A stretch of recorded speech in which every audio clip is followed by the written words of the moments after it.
Hello दोस्तों, आज हम बात करेंगे एक बहुत ही इम्पोर्टेंट टॉपिक पे, नियोनेटल सीजर्स मतलब न्यूबॉर्न बेबीज में होने वाले फिट्स। सुनने में ही थोड़ा स्कैरी सा लगता है, लेकिन आज हम इसको इसी लैंग्वेज में समझेंगे और इसे कवर करेंगे under topics introduction, pathophysiology, causes, classification, investigations and treatment.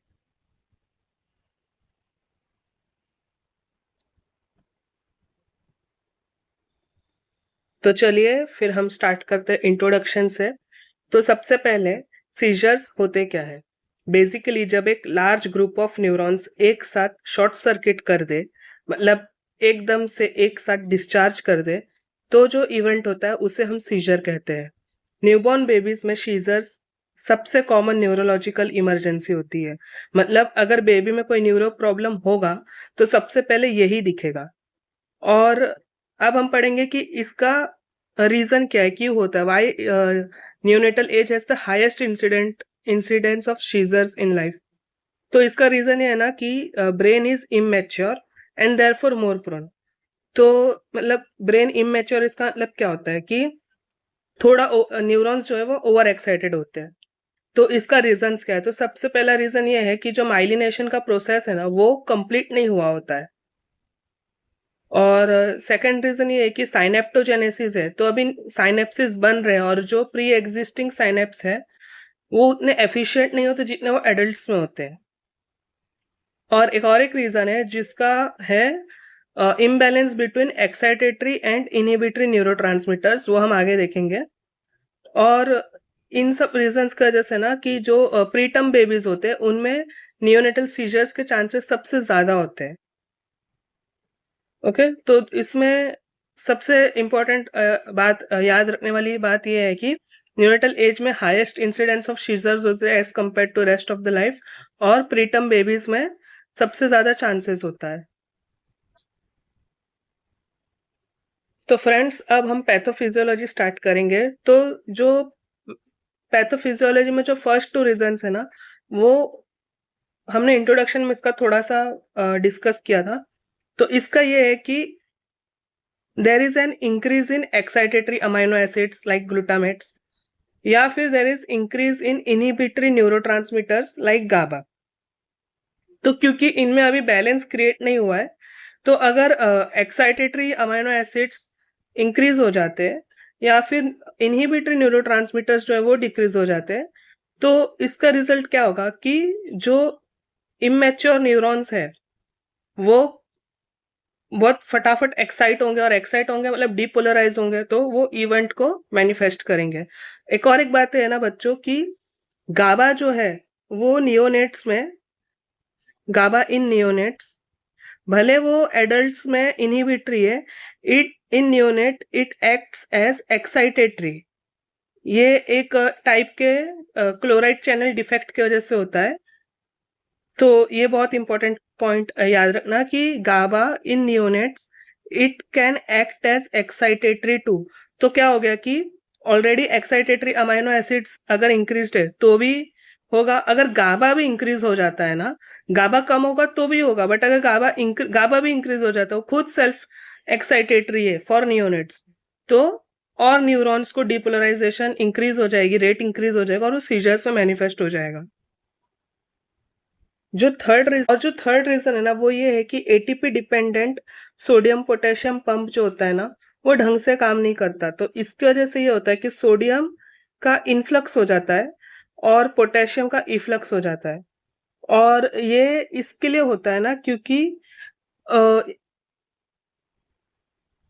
और इसका रीजन ये होता है कि जो इमेच्योर ब्रेन होता है ना उसमें एनएमडीए रिसेप्टर्स ज्यादा होते हैं जो कि एक्साइटेटरी होते हैं, और इसके वजह से गाबा ए इनहिबिशन भी लेस होता है, तो threshold of seizures is very low. तो ये एक इसका रीजन है। तो और एक नोट कर लेना पॉइंट कि जनरलाइज्ड सीजर्स मतलब जो पूरे बॉडी में मैनिफेस्ट होते हैं, that are rare in neonates due to reduced connections in the brain, as brain अभी भी इमेच्योर है। तो जनरलाइज्ड सीजर्स हमें कम मिलता है in neonates. So now friends, let us all move to etiology. तो जो सबसे बड़ा विलन है ना ये है हाइपोक्सिक इस्केमिक एन्सेफेलोपैथी। ये ऑलमोस्ट 40 to 50% न्यूनेटल सीजर्स का कल्प्रिट होता है और यूजुअली बर्थ के 12 to 48 आवर्स में मैनिफेस्ट हो जाता है।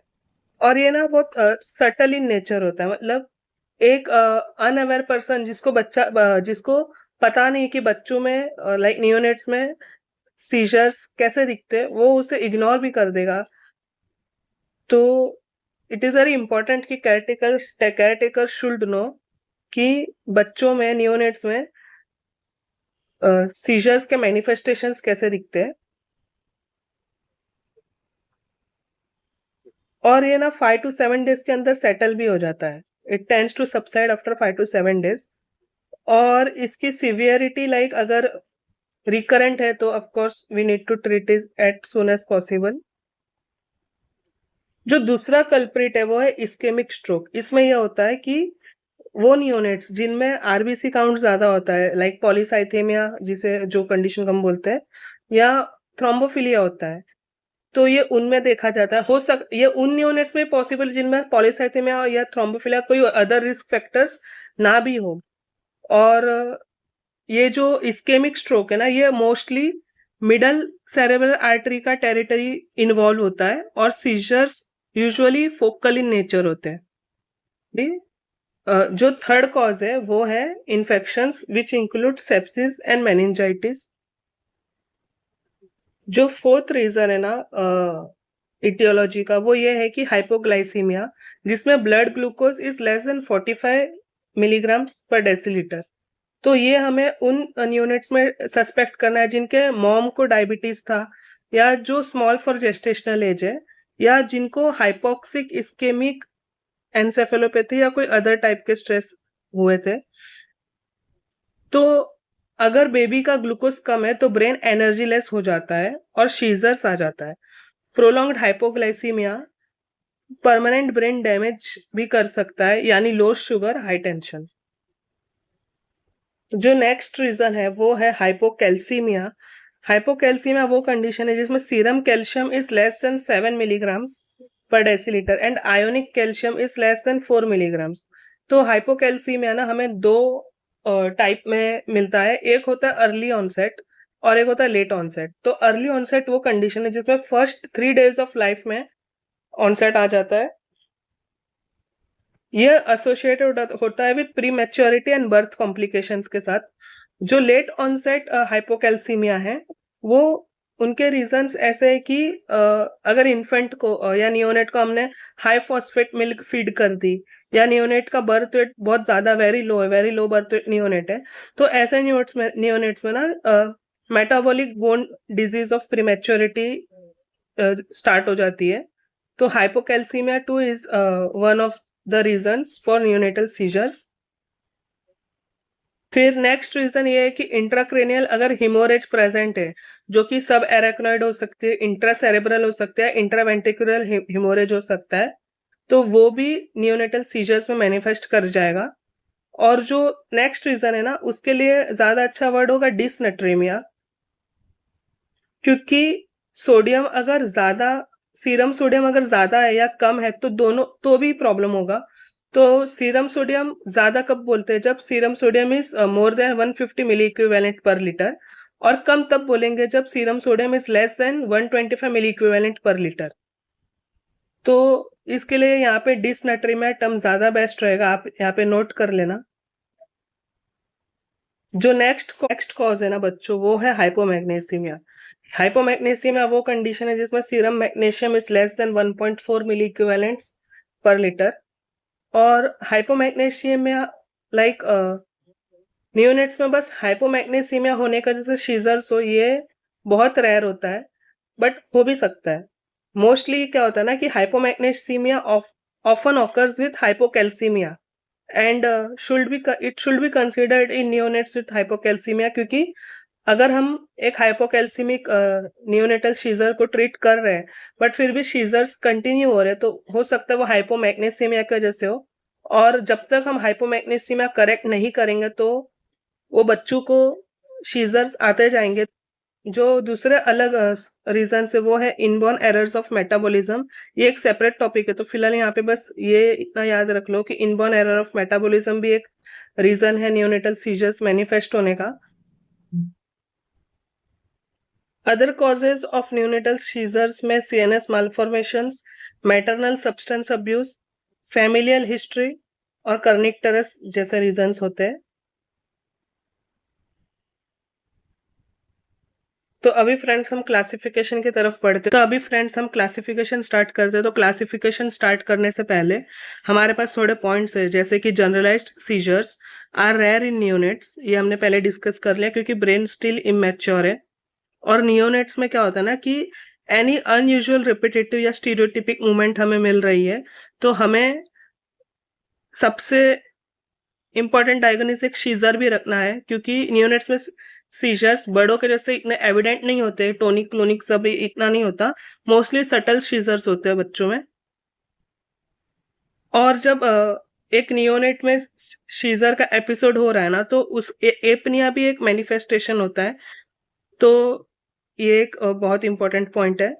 और autonomic functions like BP and heart rate भी, उसमें भी ऑल्टरेशंस मिलते हैं वाइल्ड सीजर्स, ये हम आगे डिस्कस करेंगे।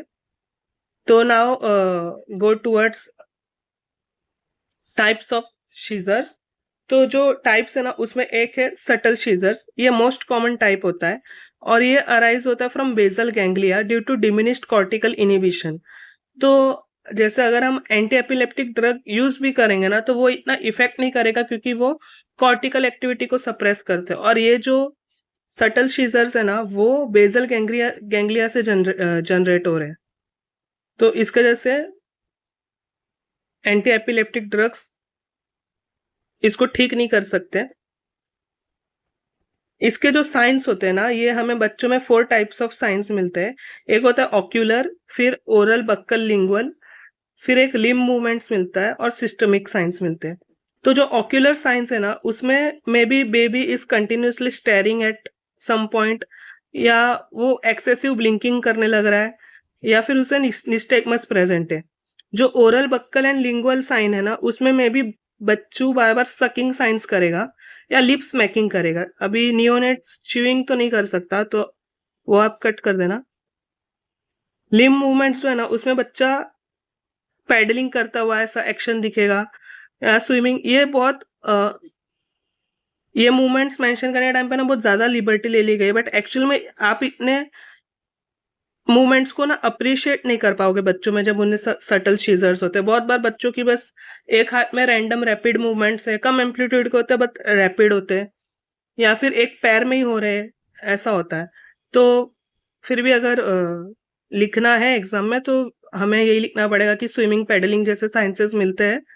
और सिस्टमिक में चेंजेस में क्या होता है ना कि ब्लड प्रेशर में चेंजेस मिलते हैं ड्यूरिंग सीजर्स, और apnoea is a manifestation for seizures in neonates. इसमें क्या होता है ना कि हम एक एपनिया सीजर के वजह से है बच्चे में, लाइक एक नियोनेट अगर एपनिया उसमें है, तो अब वो शीजर का हो सकता है या फिर नॉन शीजर का हो सकता है।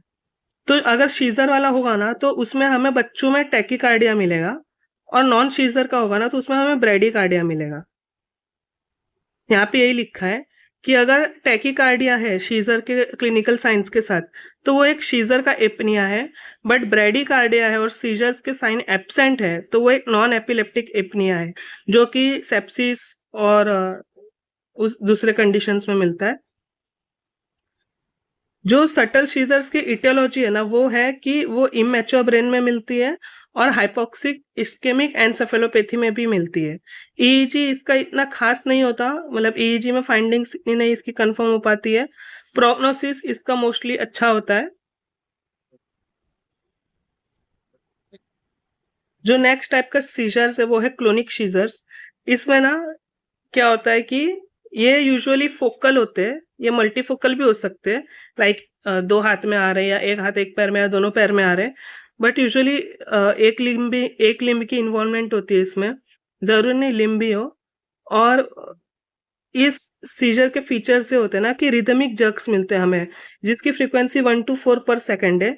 और ये रिदमिक जग्स में हमें rapid flexion and slow extension मिलता है। इसकी इटियोलॉजी जो है वो हाइपोग्लाइसीमिया, हाइपोकैल्सीमिया, हीमोरेज और सेरेब्रल इन्फार्क्ट होता है।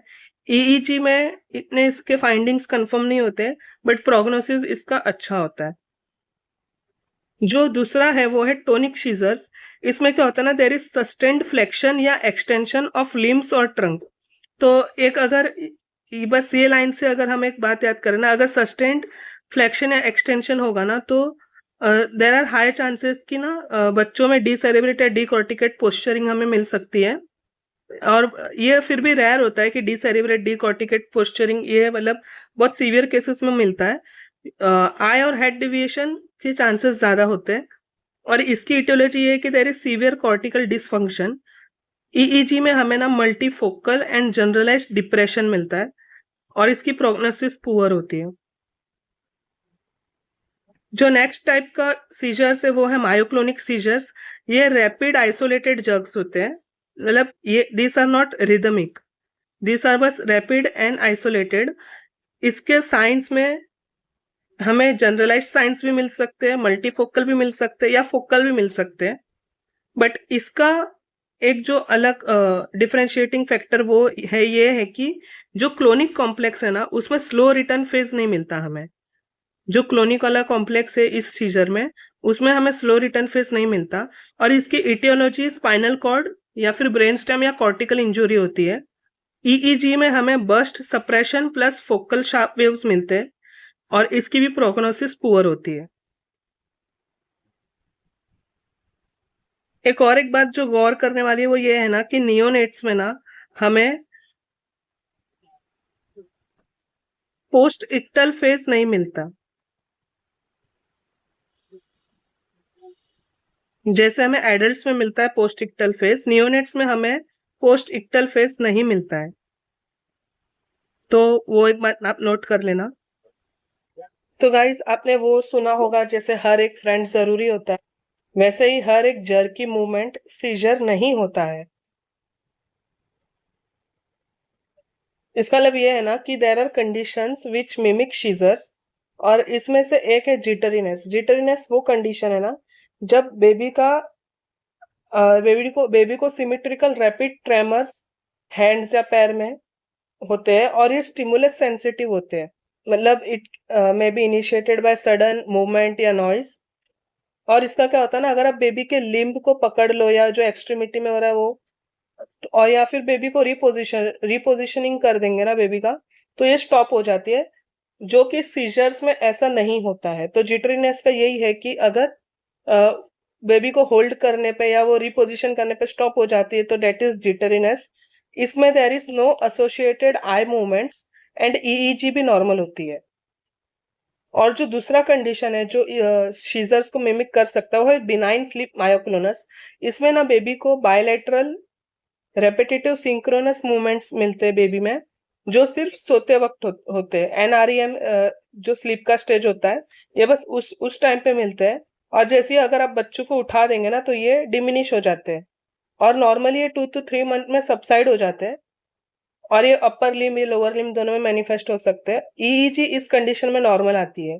तो मतलब बेबी बस अपने ड्रीम में डांस कर रहा है, टाइप ऑफ, अगर आपको याद रखना है ये तो ये दो कंडीशंस थे जो सीजर्स को मिमिक कर सकते हैं।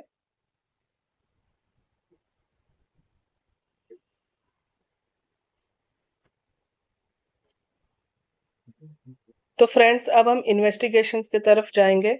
इन्वेस्टिगेशंस में हमारे पास 3 चॉइसेस है: बायोकेमिकल, इलेक्ट्रोएंसेफेलोग्राफी और न्यूरो इमेजिंग। तो जो सबसे बेसिक है वो हम सबसे पहले बायोकेमिकल इवेल्युएशन करेंगे। उसमें पहले हम प्लाज्मा, ग्लूकोज और सीरम इलेक्ट्रोलाइट्स के वैल्यूज निकाल लेंगे। जैसे अगर सोडियम के वैल्यूज क्या है, पोटेशियम के, क्लोराइड के, बाइकार्बोनेट्स, ये बाइकार्बोनेट्स है, कैल्शियम और मैग्नीशियम के क्या वैल्यूज है, तो हमें एक आइडिया मिल जाएगा कि अगर डिसनेट्रेमिया या हाइपोकैल्सीमिया, मैग्नीसीमिया की वजह से अगर सीजर्स मैनिफेस्ट हो रहे हैं, तो हम ये प्लाज्मा इन्वेस्टिगेशंस करेंगे। फिर हम lumbar puncture for CSF analysis करेंगे, जिसमें हम cell count and differential cells देखेंगे, ग्लूकोज, प्रोटीन, इनके लेवल्स देखेंगे। और कल्चर के लिए भी भेज सकते हैं अगर there is infectious reason for neonatal seizures. Additional test जो हम सस्पिशन पे करेंगे वो होता है arterial pH and blood gas. अगर इस्केमिक या हाइपोक्सिक चांसेस लग रहे हैं बेबी में, सीरम बिलीरुबिन हम चेक कर सकते हैं, और अमाइनो एसिड्स और organic acids for inborn errors of metabolism जैसे कंडीशंस के लिए, और कॉमनली अब्यूज ड्रग के लिए भी कर सकते हैं। अगर maternal history of drug abuse है तो हमें ये भी करना पड़ेगा। तो फ्रेंड्स, जो गोल्ड स्टैंडर्ड टेस्ट होता है ना फॉर सीजर्स के लिए, वो होता है ईईजी, जिसे हम इलेक्ट्रोएन्सेफेलोग्राम बोलते हैं। ईईजी में ना अगर हमें क्लिनिकल साइंस ऑफ सीजर्स मिलते हैं, और ईईजी में भी देयर आर साइंस कि बच्चे में नियोनेटल सीजर्स के साइंस है on clinical as well as EEG, तो उन केसेस को ना हम इलेक्ट्रोक्लिनिकल सीजर्स कहते हैं। और इसमें मोटर इवेंट्स भी होते हैं और नॉन मोटर इवेंट्स भी होते हैं। वो सीजर्स जिनमें we don't have any clinical signs but EEG के अकॉर्डिंग सीजर्स है बच्चे में, उसे हम इलेक्ट्रोग्राफिक सीजर्स कहते हैं। और जो एक और एक सीजर होता है जिसे हम क्लिनिकल सीजर कहते हैं।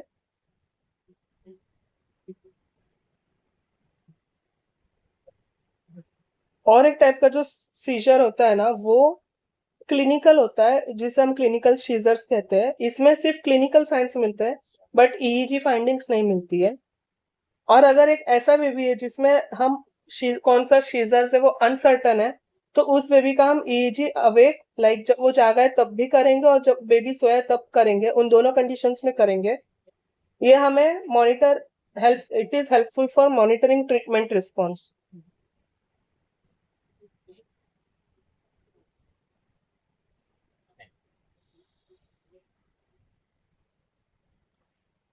जो अगला इन्वेस्टिगेशन ऑफ बचा है हमारे पास वो है न्यूरो इमेजिंग।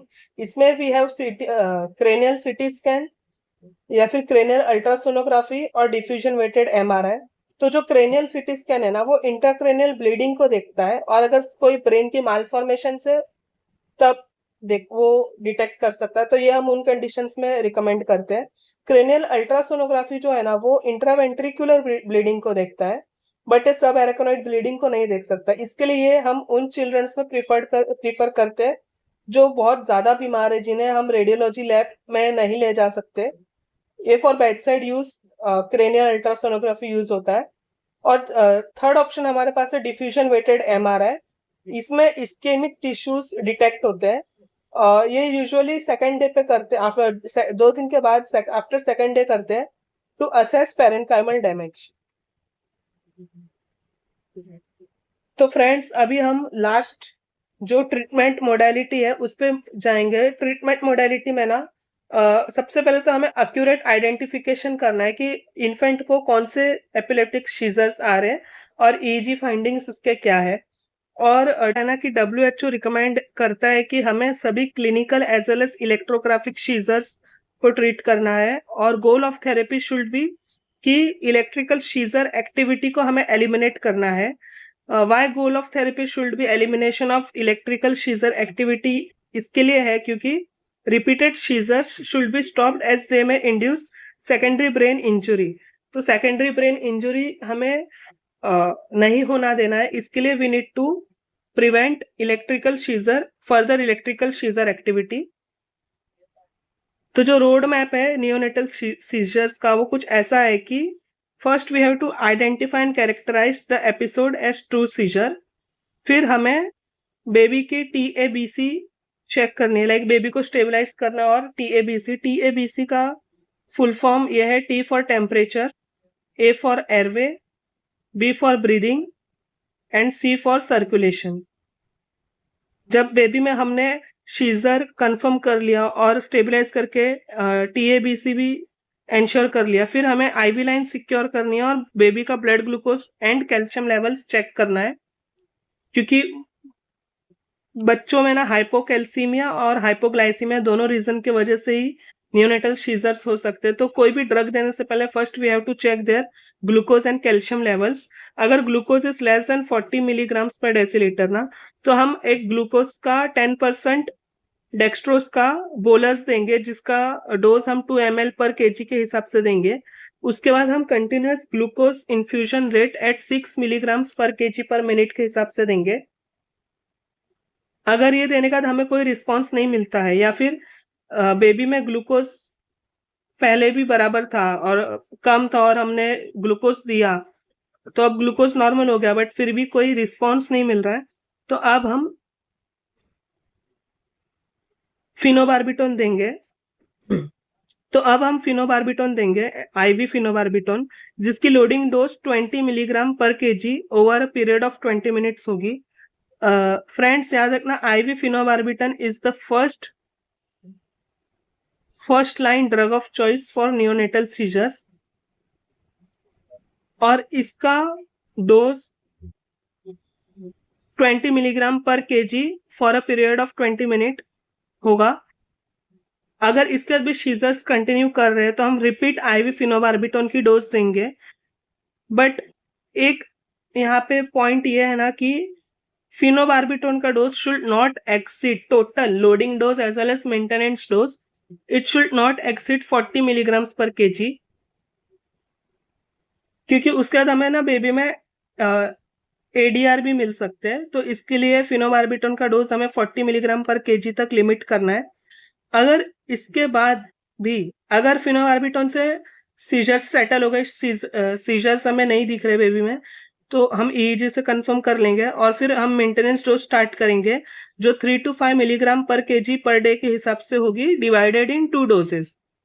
बट अगर सीजर्स फिर भी कंटिन्यू कर रहे हैं तो अब हमारे पास 2 ऑप्शन है, हम आईवी फिनाइटोइन दे सकते हैं या आईवी लेवेटिरासेटाम दे सकते हैं। उसकी आईवी फिनाइटोइन की dose 20 milligram per kg over 20 minutes होगी और ये हम कार्डियक मॉनिटरिंग करते हुए देंगे। वेरेस आईवी लेवेटिरासेटाम का loading dose 50 milligram per KG होगी फॉर ओवर 20 मिनट्स। और इनसे भी अगर सीजर परसिस्ट रह जा रहा है, हो रहा है, तो हम अभी आईवी मिडाजोलम देंगे जिसकी loading dose 0.15 milligram per KG के हिसाब से होगी। फिर कंटिन्यूअस इन्फ्यूजन हम देंगे एट 1 माइक्रोग्राम पर केजी पर मिनट। और जब हम आईवी मिडाजोलम देंगे ना, तो हम रेस्पिरेटरी सपोर्ट की अगर रेस्पिरेटरी डिप्रेशन या कुछ हम दिख रहा है तो हमें रेस्पिरेटरी सपोर्ट इंक्रीज करने के बारे में भी सोचना है। और इसके बावजूद अगर सीजर्स परसिस्ट कर रहे हैं ना, तो हमें आईवी लिडोकेन 4 mg पर केजी देना है या फिर हम एक इंट्रामस्कुलर पिरिडॉक्सिन 100 मिलीग्राम्स का दे सकते हैं। पिरिडॉक्सिन इसलिए दे रहे हैं क्योंकि देयर आर चांसेस कि पिरिडॉक्सिन के डेफिशिएंसी की वजह से भी नियोनेटल सीजर्स मैनिफेस्ट होते हैं। ये भी एक उसका रीजन है, आप ऊपर नोट कर लीजिएगा कि अगर पिरिडॉक्सिन की डेफिशिएंसी है तो भी, बट ये रेयर होता है।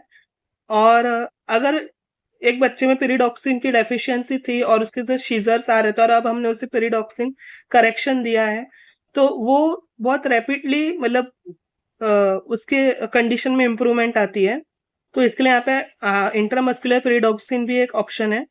और मेंटेनेंस डोज हम कोई भी ड्रग का तभी देंगे जब सीजर्स कंट्रोल हो जाएंगे। अगर वो ड्रग देने के बाद भी सीजर्स आ रहे हैं तो हम नेक्स्ट ड्रग पे मूव ऑन करेंगे। We will not give maintenance dose until seizures subside in the child।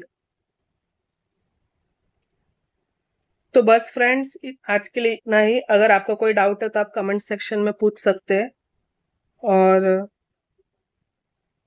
ये नोट्स आप एग्जाम में भी इसका आंसर लिख सकते हैं। तो wish you all good luck. तो एक शॉर्ट रिवीजन ये है कि सबसे common cause of neonatal seizures is hypoxic ischaemic encephalopathy. सबसे common type is subtle seizures. Gold standard investigation is EEG और first line drug of choice is phenobarbitone.